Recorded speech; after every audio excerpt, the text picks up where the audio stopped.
Hello everyone and welcome back to a brand new video where today we return with more of our What If F1 Went To series. The challenge where we go to different Grand Prix circuits around the world, sometimes Formula 1 Grand Prix circuits, sometimes other race venues around the world, of course normally on the iRacing platform. And today we head to, I think, a bit of a forgotten one in the world of motorsport. Now, of course, when we think of Japan, of course, we've got the real-life Japanese Grand Prix going ahead this weekend. Of course, we think of Suzuka, you know, a very, very iconic circuit. We think of Fuji as well, a track that I've so often argued I feel like deserves a place back in Formula 1. This one, though, I think is kind of Formula 1's forgotten Japanese track. It never actually hosted the Japanese Grand Prix, if I'm not mistaken, but it did host the Pacific Grand Prix on a few occasions. We're heading out to Okayama today. This one, yeah, like I said, I think is going to be a little bit interesting. 2.3 miles, 11 turns. For those of you that watch my iRacing channel, definitely would recommend checking that out. You know, if you enjoy more super serious sim racing content, I'm trying to do more videos over there. We're getting very, very close to 2k subs as well. So if you could help me get one step closer, it would be greatly, greatly appreciated. But yeah, 2.3 miles, the Okayama circuit, 11 corners around this track. I feel like this one probably wouldn't suit modern Formula 1 cars, but I do definitely think it needs a bit more credit. So yeah, let's get out onto the track then. I'm currently still rocking a Monza setup though, so I need to change that first. Right, well let's crank the Mercedes Formula 1 car back up into life then this weekend here from Okayama. Of course, always still quite fun. I know I say it every time, but to actually just experience the 2021 cars once again. You know, I don't quite want to forget this generation of Formula 1 cars. You've got to be very, very careful on the outside there of 1Xs. But of course as well, I just want to say a massive thank you to all of you for the insane and continued support on the channel. At the time of recording this, we're getting very, very close now to 85,000 subscribers. So, you know, if you're not already, please do make sure you get yourself subscribed for more Formula 1 related content as well. But yeah, I mean, Okayama, like I said, I think I might have to correct myself. It might have hosted the Japanese Grand Prix because it's hosted 6 races, 1960 to 1963, and then it made its return on the F1 calendar in 1994 and was only kept on for one more year in 95 before it was dropped again. It does also hold the distinction for the last ever Formula 1 Grand Prix Ayrton Senna would enter, before, of course, his untimely death at the San Marino Grand Prix just a couple of weekends later. So I think, you know, there is just little things like that as well. I think kind of just go to show Okayama, it might not have the most obvious place in Formula 1 history, but yeah, this was the last Formula 1 circuit that Ayrton Senna raced at with anger.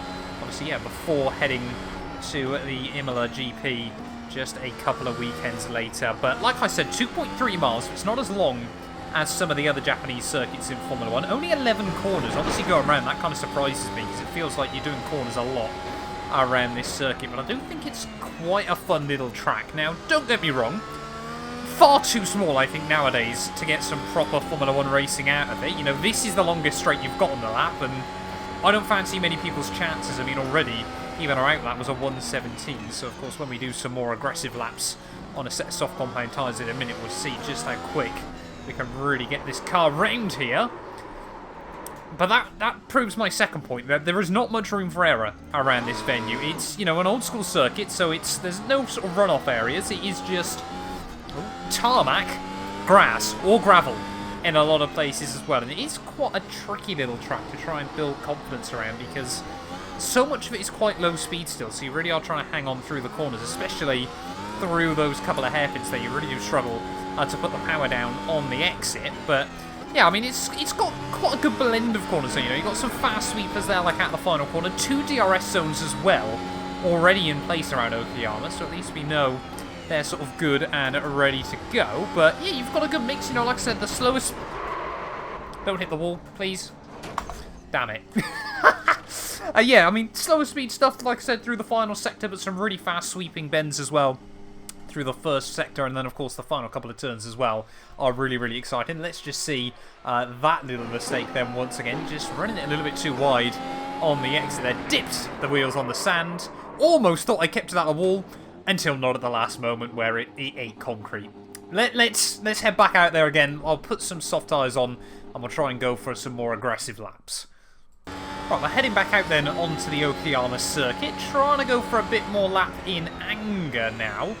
Probably ought to turn down my battery usage to make sure we've got it fully charged ready for a lap. I mean, I guess around here we're probably not going to get through a full battery charge anyway, so we shouldn't have to worry about that too much. But yeah, it's an underrated little gem. I mean, it holds a special place in my heart anyway on iRacing, because it was the first track I ever did Mazda Cup races around, and I've sort of never driven Okayama before that. And I'm going to say it, I think it's heavily underrated. You know, it does suit a lot of different cars as well, which I think, yeah, always goes to show just how good a racetrack can really be. But let's try and go then for a proper lapping anger. We'll see sort of what time we can get out of it. Of course, final couple of corners very, very fast. Make sure we've got the tyres in the right operating window.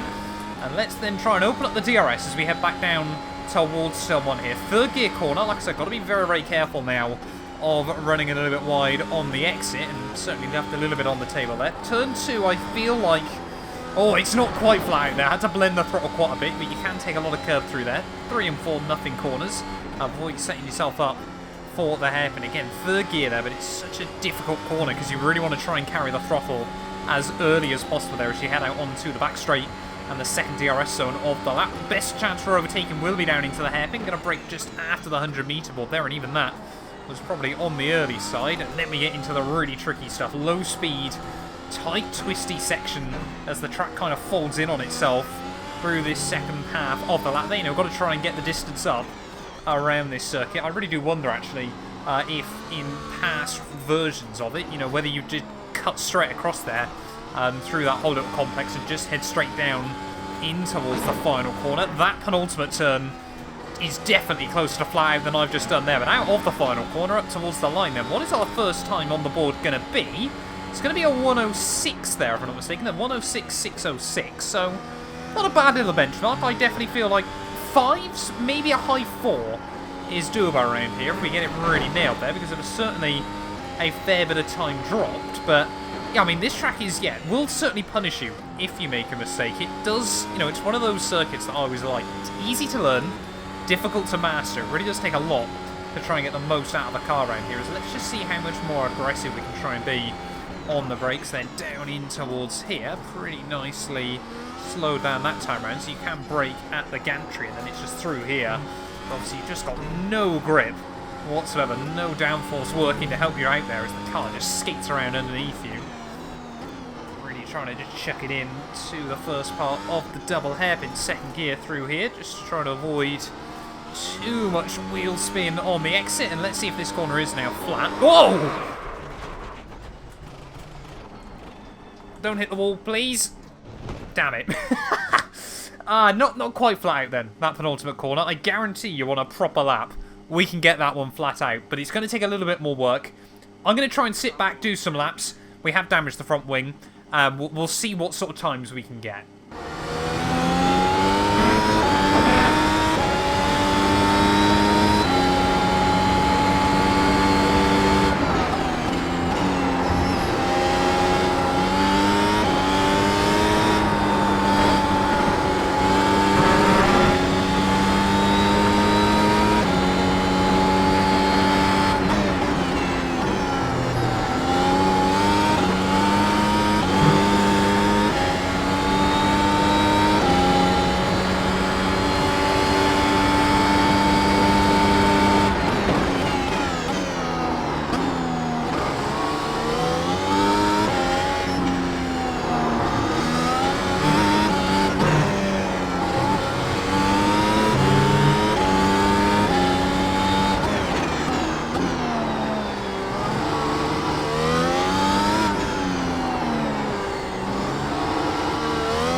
Of the final corner then. This has felt like a really good lap in the end. What is the time gonna be? I think it's gonna be about a 105.5, 105.6, sorry, at the end there of our second run. So that feels like a pretty competitive time, or at least my second completed run around this circuit. For reference, the fastest ever qualifying lap was done by the great Ayrton Senna himself on pretty much a 1 minute 10 exactly, so only 4.4 seconds quicker. Let's not forget the fact that, of course, Ayrton Senna was a much better Formula 1 driver than I could ever even hope to be. But yeah, I mean, that lap must have been mind-boggling to only be 4 seconds slower than what I can do in this car. You know, like I said, I reckon if I absolutely nail it, and with the right setup, I haven't got an Okayama setup, I'm just running one from Long Beach, which might be slightly too downforce intensive.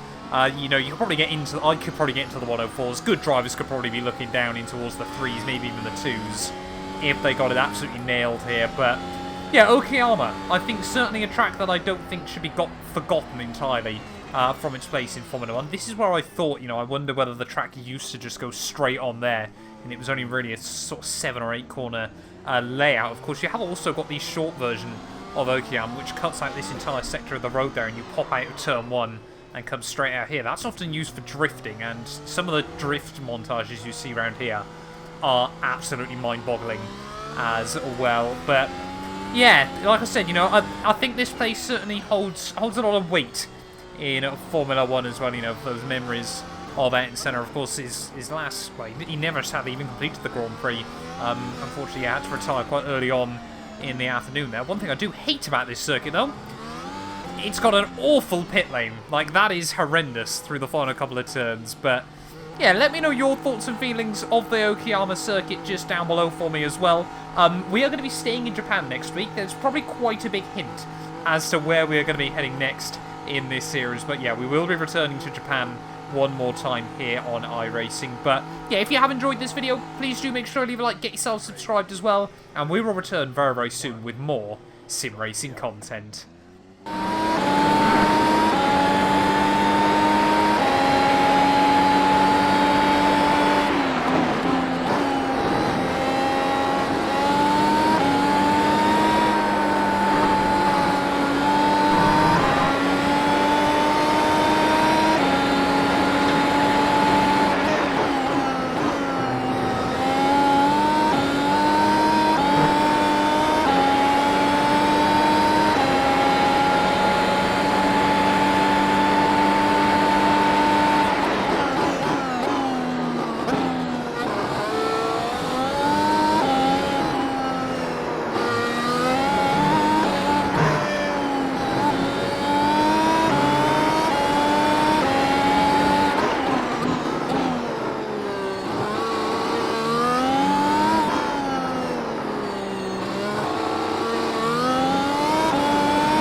This channel is proudly sponsored by Bybit, the official crypto partner of Red Bull's Formula 1 team. I've been using their platform for my personal crypto savings over the last few months, and when they got in touch to support the channel, I was super excited.